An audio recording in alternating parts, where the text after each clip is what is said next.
Hi, good afternoon. Thank you for coming. I want to run you through a little preview of what the talk is going to be about. I'm going to compare the traditional deficits model to capacities orientation, to bilingualism and second language acquisition. I'm going to mention one of the populations that this capacities orientation, which is people whose second language is dominant at learning asymptote. And then the third is I'm going to talk about using an instrument that was developed here under Carl Blythe's guidance and federal money, which is the bilingual language profile. And we're going to relate that not just to the capacities model, but to other applications as well. And I want to emphasize that this particular instrument is online, it's free, it's ready to go. There are lots of different versions of it with different languages. I want to, in other words, put in a plug for both Carl as well as the instrument. Here's a slide that you're going to see variations of throughout the talk. Here's what we know about late second language learners. Under our popular views of what late second language learning is, folks have foreign accent, they make grammar errors, word choice errors, they don't process like monolinguals do, they hear differently, they produce the second language with more effort than monolinguals do, and they recruit different areas of the brain.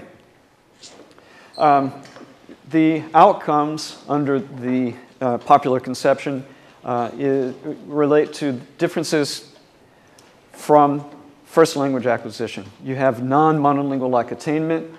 The orientation to this particular outcome is a deficit model, and the explanation is to appeal to a maturationally based critical period that constrains ultimate L2 attainment, ultimate meaning at the end state, which is actually a problematic concept, but we'll talk about it if we need to. Here's the face of second language acquisition. You've probably seen this in textbooks. You've probably seen this in presentations. It's the famous slide from Johnson and Newport, 1989. We've got folks that are doing okay up until age 7, age of arrival. Then there's a steep fall off, and as you get older, the proficiency measures, which are on the vertical axis on the left, start dropping off. Actually, according to one presentation, they drop off the map. The face of this particular representation of second language acquisition is very depersonalized. We don't see human beings here. We see lines and dots. We see generalizations. Those dots there represent age cohort averages, and there's no sense of what the individual behaviors behind those dots might be. And in fact, if you think about it, it looks like this kind of inescapable trajectory towards sort of, you can't get out of it, you're going to hell. So these are quotes from a TED presentation that Pat Kuhl did, and I've often played parts of that. Children are geniuses until they turn 7, then there's a systematic decline, and after puberty we fall off the map. And I have actually a slide of like a rocket, because she talks about first language acquisition being like rocket science, and second language acquisition being like rocket science gone haywire. So the outcome, in other words, we've got a grim future, this deterministic failure, and it's linked to age and to the brain. And these are, again, sort of paraphrases or quotes from that presentation. When you think about second language acquisition this way, you think about deficits. You look to find out what goes wrong and why. You study deficiencies, okay? You frame the nature of second language acquisition. You frame the narrative about second language acquisition in terms of critical period constraints. And what you're looking for is a theory of qualitative differences between the first and second language in terms of knowledge and processing, a theory of qualitative differences. Here's that slide again. Here's what goes wrong in second language acquisition. These are all the things that are the deficits, in other words, that we're talking about. Methodologically, there may be something left to be desired here, because some things are not always considered. We don't always, under the deficit model, look for facilitating versus inhibiting external factors. We often just leave that out of the research. Not always do we see individual factors relating, for example, to processing abilities. Way too often we ignore the influence of the L2 on the L1 and L1 on the L2. In other words, the two languages reciprocally influence one another. Many of these studies don't look at learners who are at asymptote, but somewhere short thereof, and possible biographical correlates of individual performance, not systematically enough researched. The risks then, under the deficit model, are that we don't get a full picture of second language acquisition and its use. And we don't have the full descriptive picture with respect to what learners can do, the capacities, in other words, the potential. And if you think about it, there are parallels with medicine. You can look at medicine in two ways, about getting sick or staying healthy. Okay? A lot of research now is about what makes one healthy as opposed to what makes one sick. Okay? And so if you want to look at deficits as morbidity and capacities as health, I think the parallel is there. So I'm thinking that we ought to consider rounding out the picture. And what I have up there in italics is as a complement to deficits orientation, not instead of. We characterize second language acquisition at asymptote under facilitating conditions. So give folks a fighting chance, okay? Look at folks who have plenty of second language input and interaction versus minimal input and interaction in the first. People who are motivated, people who tend to identify with the second language context, processing components that are faster, more efficient in the L2. These people do exist out there. Aptitude components, we're not talking about freakish aptitude, but things like working memory, for example, and we'll talk about that a little bit more.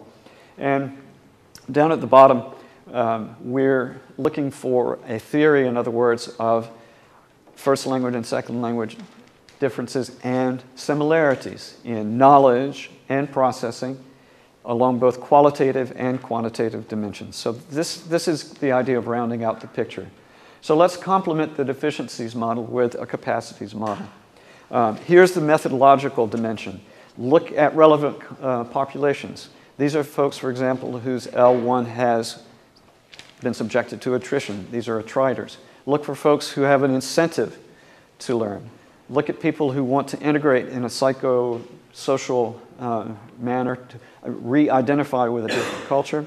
And we're going to talk about folks who are L2 dominant, and we're going to talk about these guys in terms of the proportion of use of the L2 being greater than the L1, an efficiency of processing in L2 that's greater than L1, and scores on this instrument. We're going to talk about the bilingual language profile. And again, down at the bottom, we're talking about folks for whom these known inhibiting factors have been reduced. We know that these are, if you don't have these, there are going to be constraints on the upper limits of second language acquisition. And I like this slide because it really identifies some ideological approaches to what L2 researchers do. Oftentimes, some of these are blended together or are poorly identified. We want to differentiate and understand what learners do. We want to look at what learners don't do.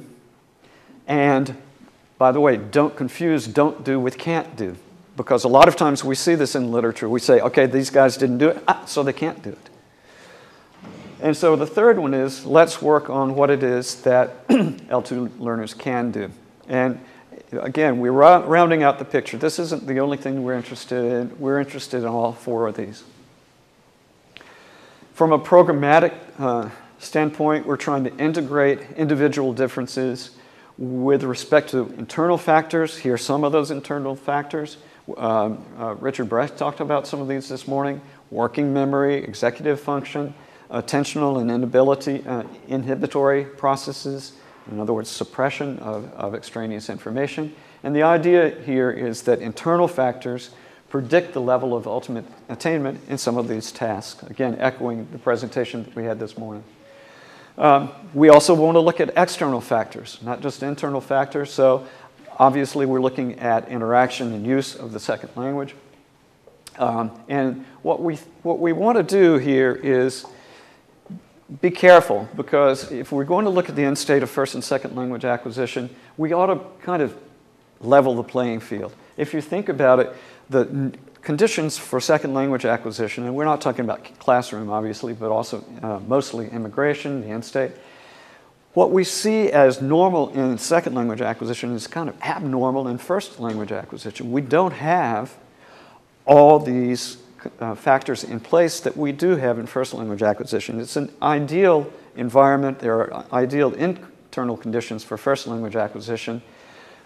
We don't have those usually in second language acquisition. So what is normal for L2 is abnormal for L1. And then, of course, you can't ignore the age dimension here, age of acquisition, age of testing, age of initial use of two languages is another age dimension that I've been looking at. And we know, and I will not get into it, we know that age matters, okay? And the question that I'm asking is, what can people do in spite of these factors, these age-related impediments, okay? We know them. Here's just a little list of them.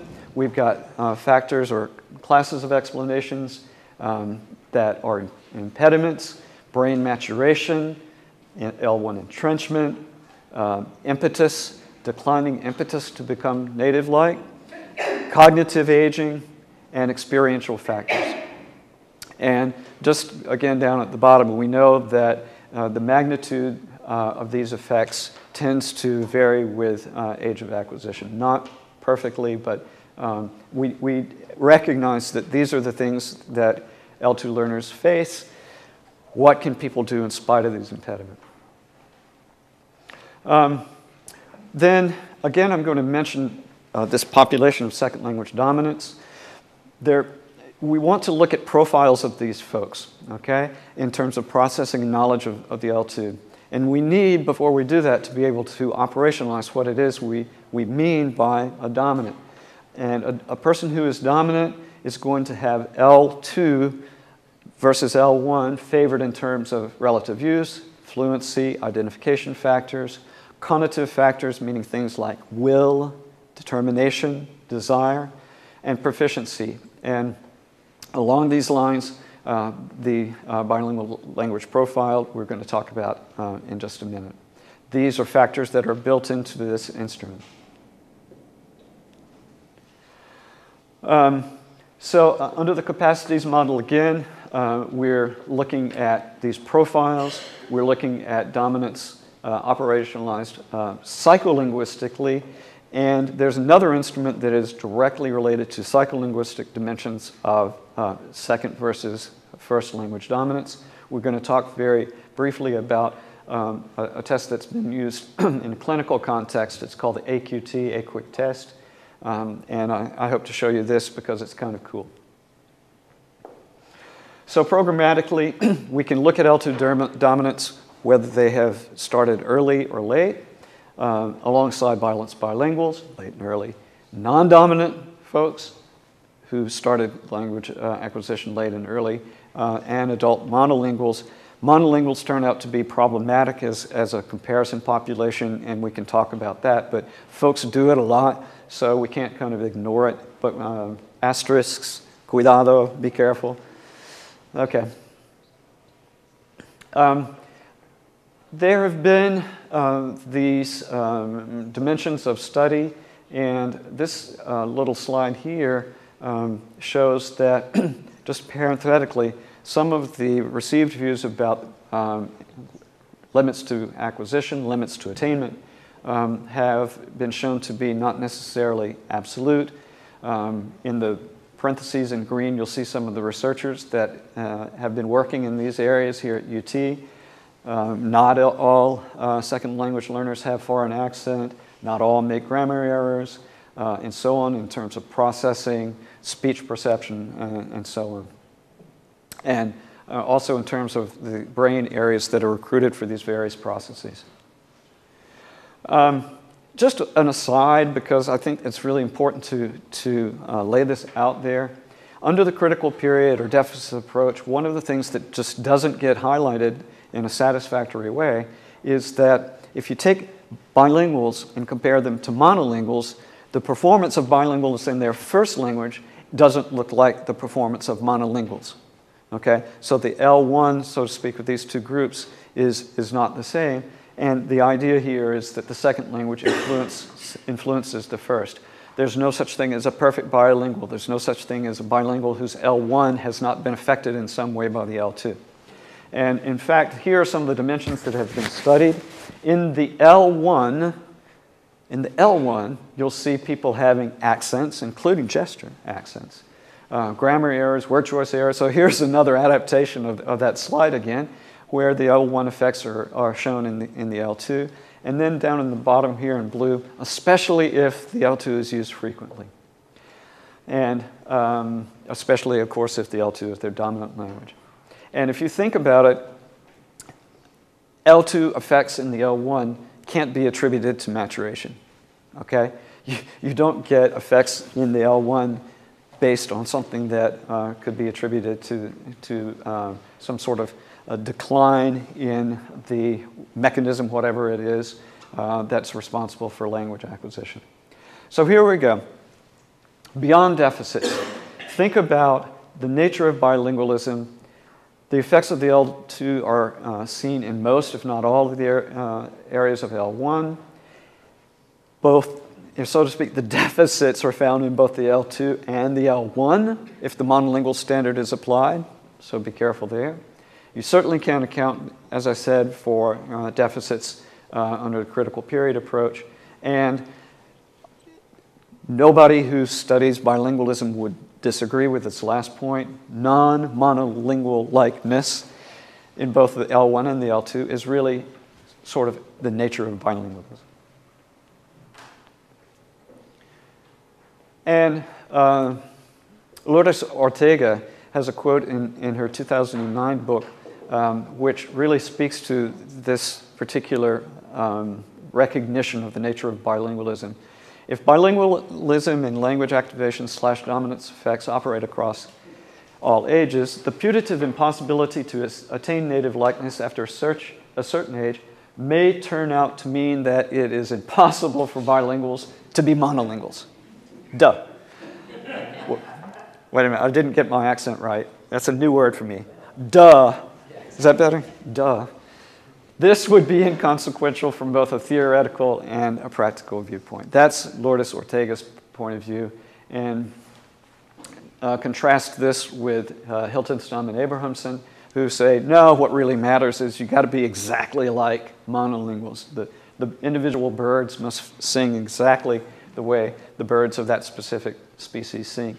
If they are, for example, put in isolation and then up to a certain age, and then they are allowed to have contact with conspecifics. So the idea here is that we're going to try to advance beyond the falling off the map, okay? This is really not the take-home image that I would like to have. We would like to depersonalize, repersonalize those dots that are on that graph. We want to understand that collectively, L2 learners and bilinguals are affected by these impediments. They collectively don't sound like monolinguals in either language. But as individual subjects, individual learners, there are varying opportunities for learning. And folks have varying orientation to learning in terms of identity, socialization, and will.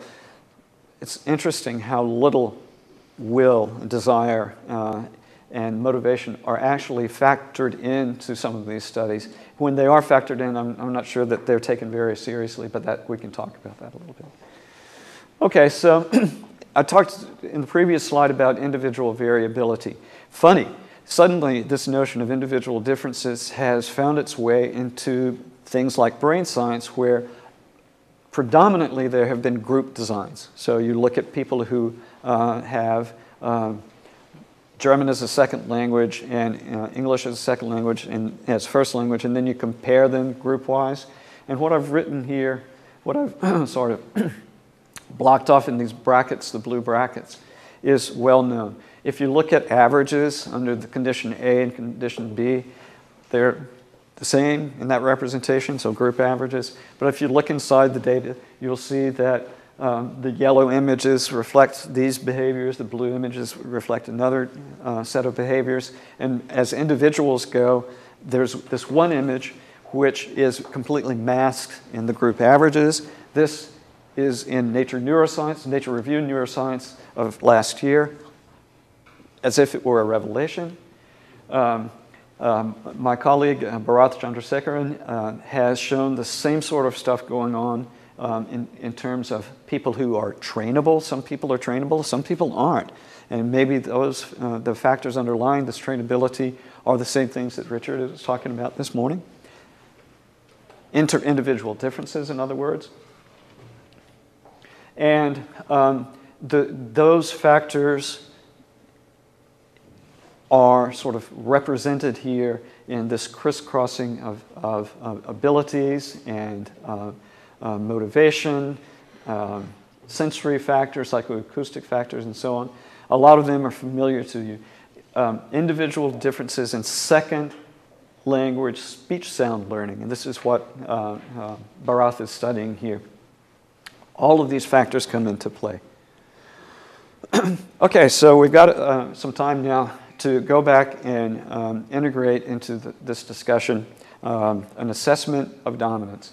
Not everybody knows what dominance is. Not everybody agrees about what dominance is. But what I want to do is just give you a sense of what it is very briefly here.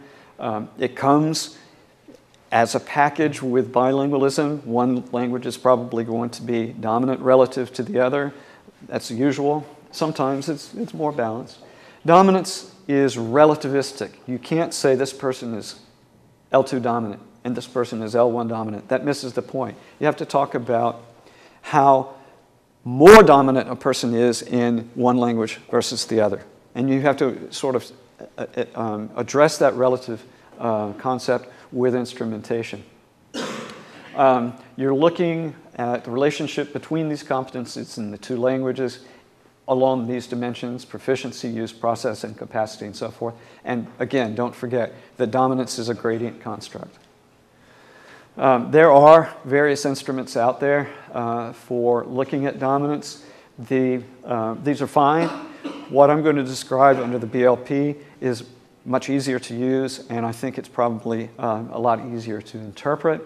And we've done our homework, and we've looked at the kinds of things like what it correlates with, what other instruments it correlates with. The developers of this instrument include myself and Libby Melanie Gertkin. Would you raise your hand? And if you want to talk to her, she knows more about it than I do. Is Mark here? Mark Amengual is another developer. And again, this is an instrument that was produced under the auspices of this logo here. The instrument has biographical information, language history, language use, language proficiency, and language attitude components. Its goals include academic contexts and non-academic contexts. It's concise, it's easy for both the researchers and the participant. It's multi-measure. We don't sort of make value assessments about which component is more important. There are reasons for this. Again, it's a continuous measure. And for each item, there's, on the test, there's a continuous scale as well. And importantly, it's online, it's open source. You can get in there and use it and adapt it and just go crazy. Current uses under research orientations. Mark has been working with Spanish Catalan bilinguals Libby has been working with sentence processing among English and French speakers. Brandon Baird, who is a kind of new entrant into this game, is working with bilinguals in Guatemala and looking at a particular aspect of accent. And I'll just show you something. I won't go through this entirely, but the idea here is that what Quiche dominants do and what Spanish dominants do, and again, you define these in a relative way, is completely predicted. That is a predictor of this particular speech accent dimension that Brandon is looking at, and pretty impressive R-square here.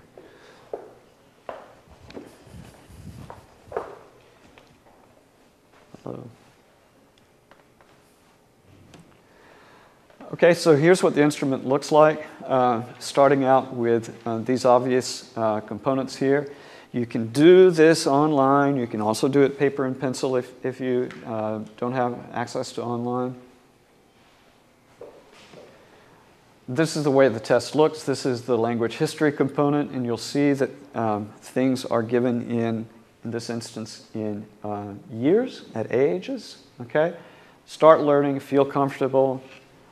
Country and region. How many years did you spend in a family? What about your work and school environment?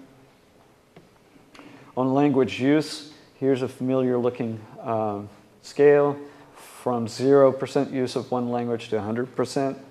And then you have to throw in if people have other languages going on. So with friends, with family, at school or at work, talk to yourself. There's some interesting research about in what language you actually talk to yourself. What about counting? We incorporated this into the study. Self-rated proficiency along the dimensions of speaking, understanding, reading, and writing. And attitudes. I feel like myself.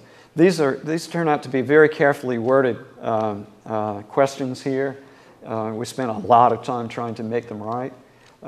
Identify with, important to use English like a native speaker of French. People think that I'm a native speaker of French. How this is scored, we won't get into this in detail, but you can get a global score for each language. You can get language particular scores for each of those 4 tested modules. Have to use those carefully. We can talk about that. A global score of dominance, which is the L1 score versus the L2 score. How you can get a score that shows that you're a balanced bilingual, administering online, and the scoring's done automatically. You don't have to do anything. You just have the subject answer these questions, and the score comes out. Just to mention, I think I have it on another slide, but this BLP has been developed with a lot of different pairs of languages. We have Spanish Catalan, we have Spanish English, we have English French, Russian, Arabic. What else? Lots of different language pairs, in other words. And how did we get these language pairs? Users from out there in other contexts wrote us and said, I'd like to translate this. I'd like to translate these questions into Arabic or Russian. And we did that. We double-checked on the translations. And again, this open source, open education is the medium for accomplishing that. Just want to throw out another way to assess dominance, and this is kind of cool because I love to have people do this, and I've always disliked this instrument. If you've ever seen it, you'll know it's actually kind of tough. This has been developed for the Alzheimer's context, and the idea here is that you start naming these animals and giving their colors. So you say yellow spider, blue snake, black bird, blue mouse or rat, red fish, and you do this in both languages, but you have to do some funky counterbalancing to make sure that you don't do them sequentially. The dependent measure is seconds that it takes you to do this. And then you can do this in the two languages and compare the number of seconds in the two languages. It's also been used in the bilingual context. Some other items include naming the shapes and the colors. It's way tougher than you think. If we got time, we can go back and do it. It's tough in any language. What the AQT does is, and this is in the Langdon article, it differentiates processing speed and efficiency. How do you define efficiency? Attention, perceptual speed, working memory, verbal automaticity in two languages spoken by bilingual adults. So this instrument is out there. It's interesting, it's cool. It takes a long time to administer. It's extremely labor intensive. You have to sit there one subject at a time, face to face, to make it work. Interestingly and happily, the results on the AQT happen to correlate well with the BLP.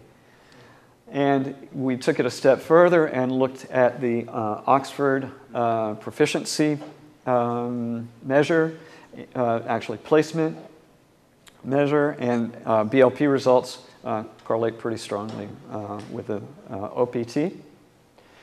And so the conclusions are that you can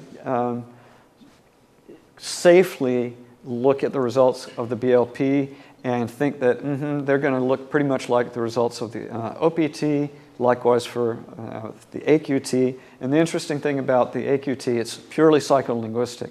But to the extent that the psycholinguistic and not online, very much face-to-face, we might think of the BLP being used as a proxy for these kinds of applications that the AQT is usually used for.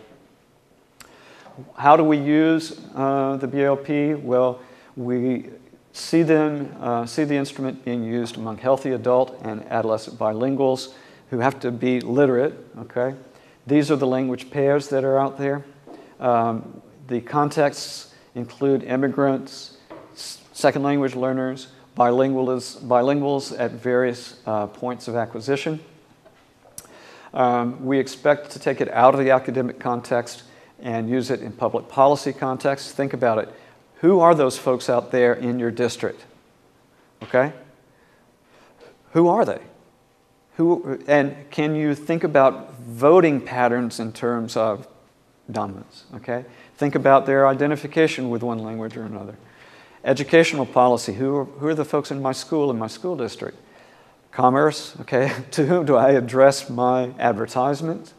And basic demographic. Do census data. We know Spanish households, and we know English households, and we know other immigrant households, but we don't know enough about the relative dominance in these two languages. We expect that this will be very interesting to folks who are looking at heritage language users and heritage language reacquirers, people in a nutrition context, folks in communication sciences, for example, who would like to look at populations of aphasics, bilingual aphasics, in geriatric contexts and so on. And here, oh my gosh, I forgot. I had this pulled up for us. Here's how you get hold of this instrument. You go to the Coral website, and then you go under the BLP website. Let me tell you some of the features. There is a user's manual. There's a grading scheme. There's everything that you need to make it self-contained and easy to use. I think that the instrument, thanks to Libby and Mark in particular, is successful. And Carl, I don't know what you think. We're getting a lot of interest in this. Yeah, we are. And we hope to get interest from this group too, to kind of think about how to use this instrument with your own populations. Okay. We've been stuck. Well, go ahead. No, please. Please, this is a good point for you to chime in. Well, because we're interested in kind of showing what this instrument's all about, and then having people read themselves into it, because the government represents a very different population that's been tested on before, and so what are your potential uses for something like this? Why would you want to discriminate between different kinds of students that you have in your own environment? And I think if you look at things in purely demographic and sociocultural terms, a place like Texas, the state of Texas, would be an extraordinarily useful place to do that research.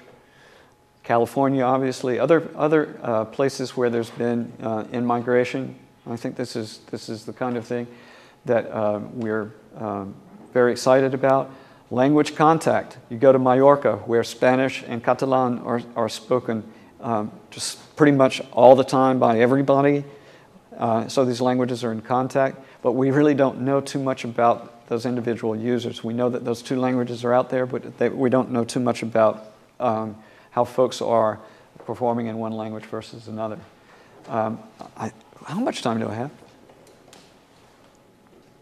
Until 4:20. So you have about 10 more minutes. Awesome. Okay. I didn't time this, and I want to just go beyond the thank you, okay?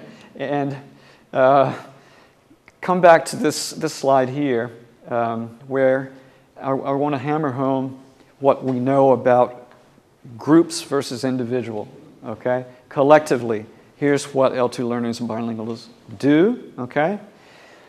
Versus individuals, we've got a very different notion of what folks are as individuals. It seems so tempting to overlook individuals, and especially in terms of what folks do who really want to identify with a second language, for example. And those people are L2 dominant. And surprisingly, there are folks out there that are. Not too many have come at age 30 or 40, but a lot of them have come in their late teens and early 20s. In other words, they are adults, which is what this workshop is about. And if I can make this work, I will. This is a person that I'm very sort of attached to. In the TED lecture, and I should have put it up here too, I just didn't know how long it was going to last. Professor Kuhl puts up an image of a baby, and this baby has got just perfect skin and big blue eyes, and looks so much like the linguistic genius. And then there's another picture of a family and another baby, and in the background there's a picture of Jesus. And so it's all these images of sort of this magic of first language acquisition, contrasted with that gory slide of from Johnson and Newport. So it's that particular lecture was very much personalized in favor of the first language learner. I want to give you a personalization of the second language learner, and I'm not going to claim that this person is perfect, in other words, monolingual-like. I'm not going to claim that this person is really special, because I don't think that people who succeed necessarily are extraordinary in a lot of relevant dimensions. I think they probably surround themselves with speakers, and they try, and they care. And this person is, who can guess who this is? Ever heard of John Kay? Anybody? Do you know who John Kay is? I can't remember. The name sounds familiar. John Kay. John Kay is born in Germany, and he moved to Canada at age 14. I think that's right. John Kay moved to Canada and started listening to the radio. And all he did was listen to the radio, and it was rock and roll. And he picked up rock and roll, and he picked up English, listened to the radio. And suddenly this actually very unfortunate person in East Prussia moved over to Canada, listened to the radio, never had a lesson of English in his life, and became the lead singer and author of all these great songs by Steppenwolf. So every Steppenwolf song you've ever heard was written and sung by John Kay. Okay? Now, is he perfect? Well, no, perfect really is not what you would characterize him. But I've got an interview with him, and along the interview, I've got some of the biography of John. So read the biography, listen to this little interview, and you'll hear things that don't sound perfectly English. But the guy is so eloquent, okay? And he's so impassioned about what he's saying. He's talking about the 60s and idealism and drug use and conflicting sort of values. And let me see if I can make this work, okay? Hold on. Cross fingers.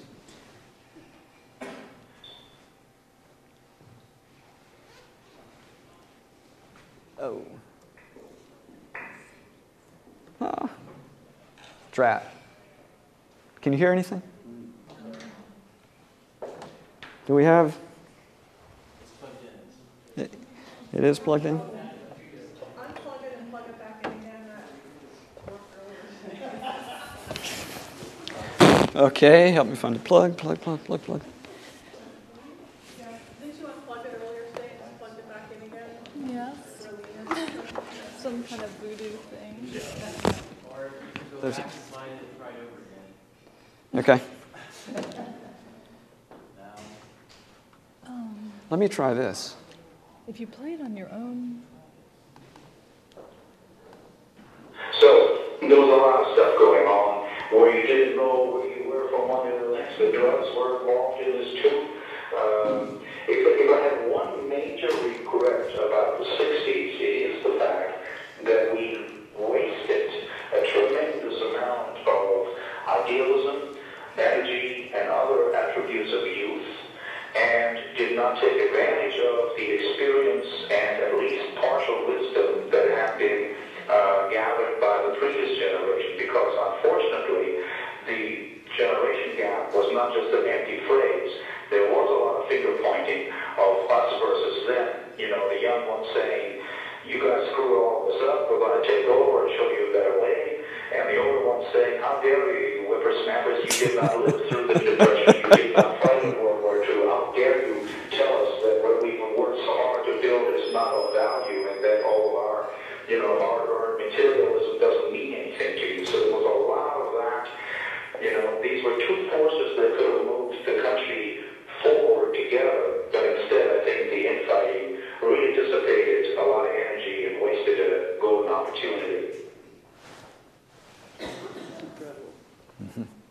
I wish I could speak like that. I didn't realize that was his background. I mean, I remember the band. Yeah. Yeah.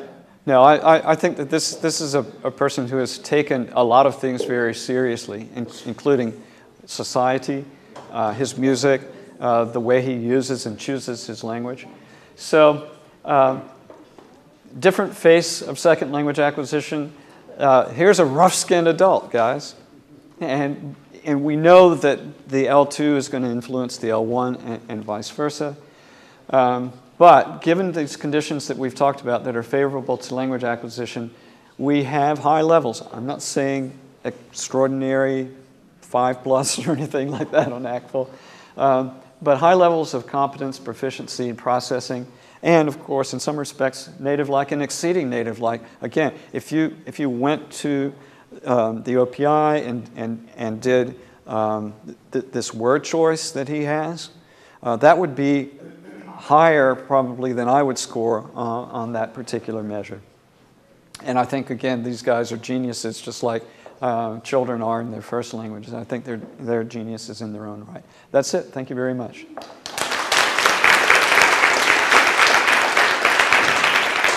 And it looks like we have time for questions. We have Here's, do you moderate or? No, you go ahead. Okay. Hi. In your talk, you alluded to measures of trainability. Obviously, that's a huge issue for those of us in the government. Sure. Because, it costs a lot to train people in language second and often third or fourth languages.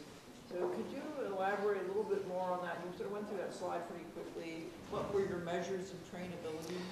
Yeah, this referred to a study on second language speech sound perceptions that were tonal in nature And what was going on were these trajectories from low tone to higher tone. And it was not the two tones themselves, but the actual movement of the pitch dimension. And again, this is my colleague over in communication sciences, Chandrasekaran, and it's on the slides that you can find. And what he found was that some people can do the task okay at the beginning, and sort of everybody can do fairly well. But in terms of actually training these folks to make these percepts, some guys can't be trained, and other people can be trained. And he didn't take it any further than that, other than to say, and I think he kind of looked at a few of the dimensions that were up there on the slide. But his idea is that when you get into things as basic as speech sound perception, there are folks that do it. There are folks that can do it better with training, and there's some people that can't do it well with training. And it's the dimension of individual differences that he's very keen on. What a lot of folks do in the individual differences research, and this is kind of defying the spirit of individual differences, is you remember the slide, there was a group of folks in red and a group of folks in blue. Once you get those high trainer folks versus low trainer folks, then you can break them into groups, but you start with individual differences. Literacy turns out to be a huge predictor of performance as well. High literates versus low literates hear speech differently. So they will make errors depending on whether they're high literates or low literates, with things like passives, for example. So these are the individual differences. The last example I gave you was not in terms of trainability, but that's where I'm going with the trainability slide.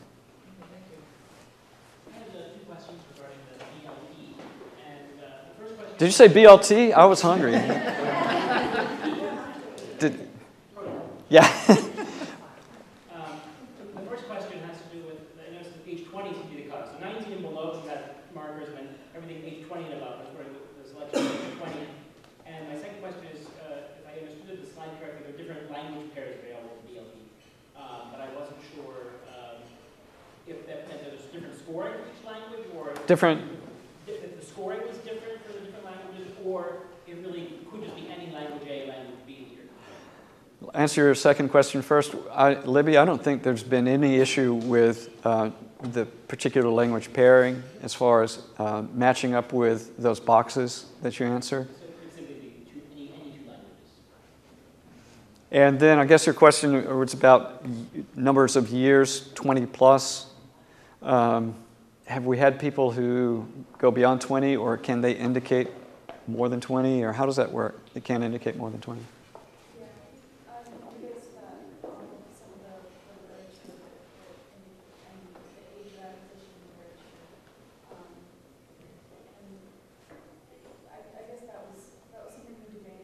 Yeah.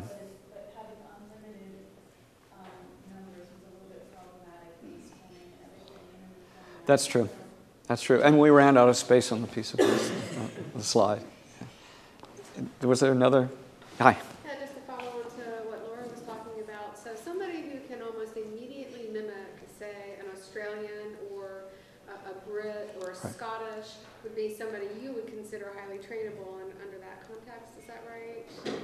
A little bit, well, more trainable than somebody who just can't pick up that extra. Well, maybe this guy is self-trained, so that doesn't mean he's necessarily trainable under other regimens. So I wouldn't necessarily take that leap, but it sounds like he's got an aptitude for hearing and then mimicking. Right. Yep. And so we just don't know what the potential of him is to be trained in other ways or on other dimensions of language. So Richard probably knows a whole lot more about this, but there's a lot of work that's going on in aptitude, and what I'm trying to get at is not freakish aptitude. We're not talking about language savants. We're not talking about folks who have anything off the scale. But if you put people in who are high aptitude, you just not off the scale, you'd be surprised at what they're able to do along these various dimensions. Outliers on aptitude are not necessarily where I'm trying to concentrate. I think that capacities need to be sort of, delineated in terms of folks that are no more than 3 standard deviations away from the mean. Yeah. Well, what about eliminating L1? So, yeah, attrition. And we see a lot of studies who are looking at the capacities of folks whose L1 has fallen out of use, no continued contact. And that population, it produces a lot of conflicting results. You'd expect them to sometimes be extraordinarily, so to speak, native-like. Conflicting results. Some results suggest, for example, in pronunciation, no difference. So you have L2 dominance versus balanced bilinguals versus early bilinguals in a study by Flegge and Mackay. And the last 2 groups don't sound native-like, but the first group, the language L2 dominant, do. There's another study that's out there by Abrahamson and colleagues which shows that L2 dominants don't do any better than early arrivals who are not L2 dominant. There are actually some issues along that with that study, and I'd be happy to talk about them sometime. You would expect, let me put it this way, if you were looking at capacities, that would be a great population to look at, as long as you are not trying to make any claims about monolingual native likeness. I think it tells you about capacities. It doesn't get into this kind of flag waving, aha, these guys are monolingual like, but it rounds out the picture. And that's what I'm interested in. I'm not trying to say, I've got evidence that conflicts with the critical period hypothesis. That nothing can contradict the critical period hypothesis because it's so shifty. But it's one of those things that I look at kind of agnostically and say, all right, this is what this population does. Compare that to balanced bilinguals, compare that to early bilinguals, and you're starting to round out the picture. That's the way I look at it. Again, this is not folks who are in classroom context. These are people who are pretty much given all the opportunities they're going to have in an immersion context, and they've pretty much done as much as they're ever going to do in the second language context, in the second language. The other thing I was going to say really quickly, dominance is unstable. Because you can have people who are in the L2 context and they move back to the L1 context and suddenly the L1 is more dominant, or vice versa. And I've anecdotes about people who shift back and forth depending on where they are. So I go back to France and suddenly my French just explodes and it feels like it is my language again. Okay, Carl. This is interesting. I've heard you talk about bits and pieces, but not all of this together. What struck me was that this is really, at one level, about reframing a field.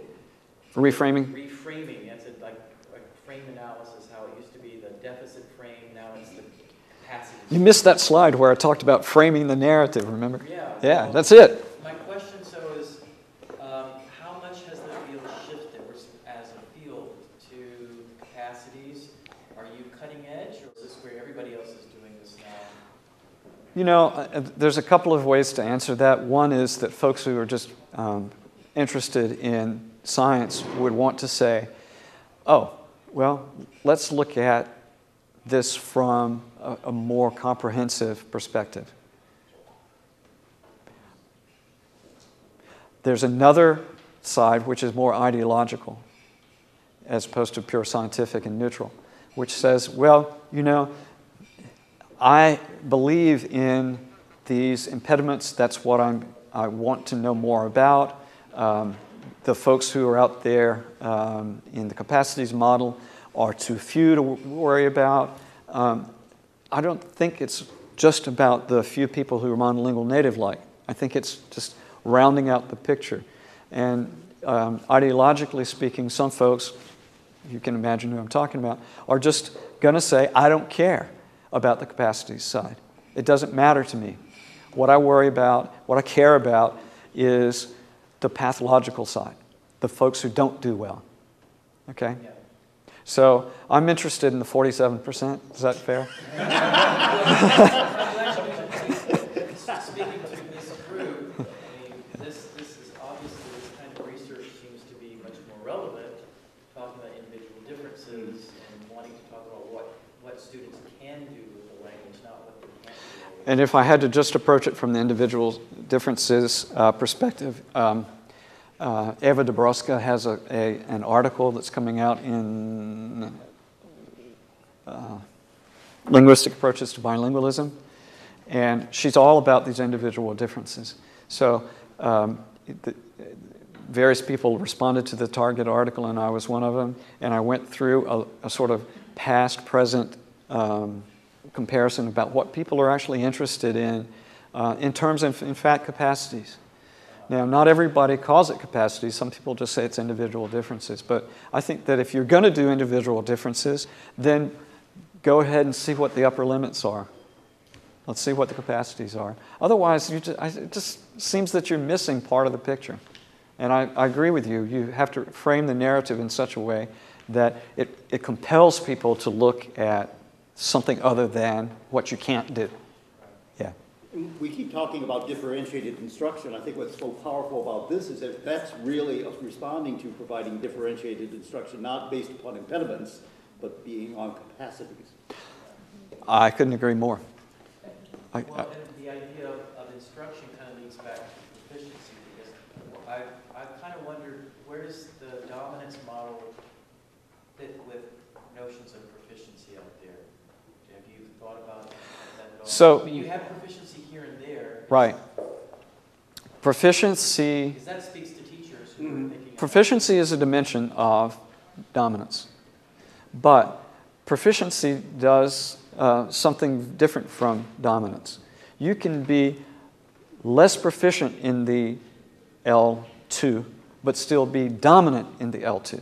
So you can make errors, for example, and you can do some odd stuff that feels non-native-like, and you would score lower on proficiency. But in terms of psycholinguistic processing, in terms of identification, in terms of all these other dimensions of language use, you are dominant. So you can actually, the two constructs intersect, but you miss part of the picture if you just concentrate on proficiency. That's not dominance, okay? Dominance is relativistic, that's another thing. So proficiency by nature is not necessarily. I think that would just say totally missing from those discussions about proficiency, since they always go together. Yeah. But yeah. We need to cut off here, I'm afraid, because if we don't, we're going to have a lot of people walking instead of taking the bus. Thank you.